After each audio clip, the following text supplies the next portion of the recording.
Fortunately, I have quite an arsenal to pull from. Please allow me to show you a demonstration. Sokidan!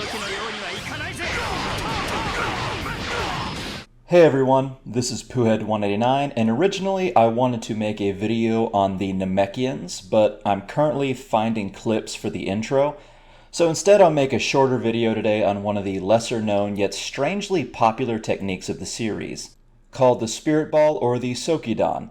I admit I tend to use dub names, but there's something about Sokidan that I quite like, so I'll likely refer to it as such mostly. That and the Spirit Ball sounds extremely similar to Spirit Bomb, so much so that at one point, one of the dubs mixed the two up in scripting.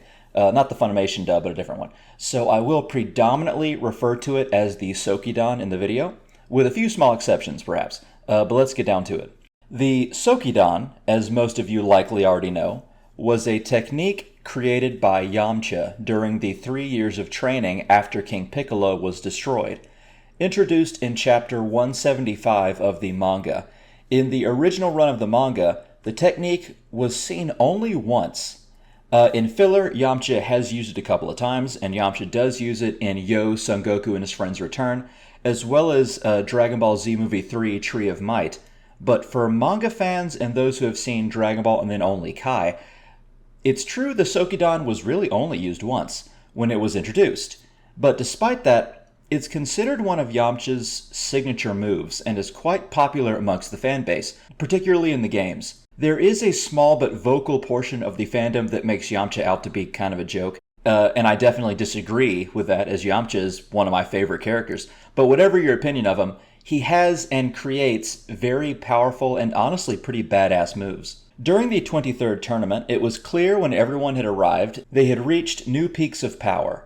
Ten Shinhan had created the multiform and could outperform Goku physically, at least before Goku took his weights off. Krillin gave Piccolo himself a few surprises, and of course Goku and Piccolo were the strongest there by a good margin. But Yamcha seemed to get dominated by Shin, who was later revealed to be Kami. Kami at the time was most likely the strongest behind Goku and Piccolo, but Yamcha had come to the tournament to win and seemed fairly confident, and yet his fight with Kami was easily one of the most lopsided, one-sided fights in the entirety of the tournament. One could just imagine how bad it would have been if Yamcha had fought Piccolo.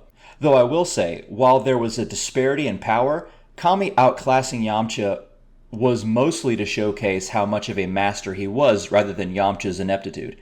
And on that note, Yamcha pulled out a move that surprised not only Kami, but everyone else watching, the Sokidan.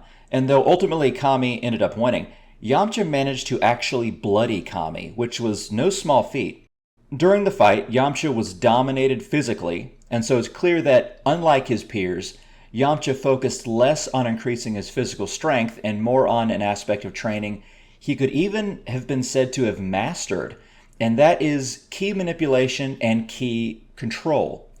I know it likely seems like I'm just hyping him up, and yes, we did see Krillin bend his beams when he was firing at Piccolo, and Goku managed to shoot a Kamehameha with his feet, and Ten Shinhan did shoot lasers out of his third eye, but none really compare to Yamcha's control. He managed to make a relatively small but very powerful ball of energy that could do almost anything short of wearing a top hat and baking a cake. It did not ever get out of his control. It moved so quickly, even Kami had difficult time dodging it. And very importantly, the ball did not detonate on impact. Somehow it hurt almost like a physical object. And though one might want a ball of energy to detonate, Yamcha consciously made it in such a way where he could continue his assault after the first hit without having to summon a different ball, thereby conserving time and energy. And yes, we didn't see that initially in the first fight because Kami recovered fairly quickly and then, knocked Yamcha out of the ring. But we do see it in Yo, Son Goku and His Friend's Return. We see it in the games. We see it often that way.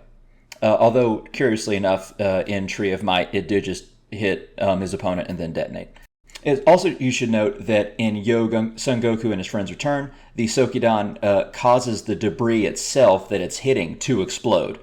And the ball itself is not exploding, so it's kind of strange. But either way, It's also noteworthy that in the aforementioned film, Yamcha only uses one hand to control the Spirit Ball, or Sokidan, in Son Goku and His Friends Return, which shows he had improved the technique, because during the 23rd tournament, it seemed as if he had needed both hands for complete control. Going back to the fight between Yamcha and Kami, let's discuss the Sokidan's potency. It's very rare in Dragon Ball when one opponent fights an opponent far superior in strength, and then that lesser opponent manages to actually harm them.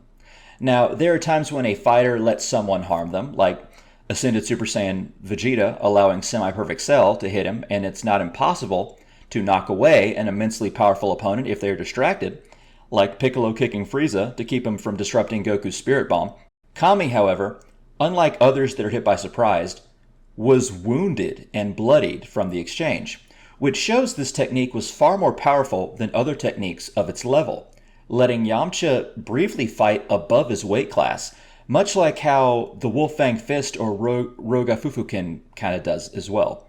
And so even if Yamcha somewhat lagged behind his peers in strength during that particular tournament, he was not idle and made one of the most clever and powerful techniques out of everyone else present. Kami actually compliments Yamcha highly, saying he's seen Yamcha fight and thinks he's extremely talented.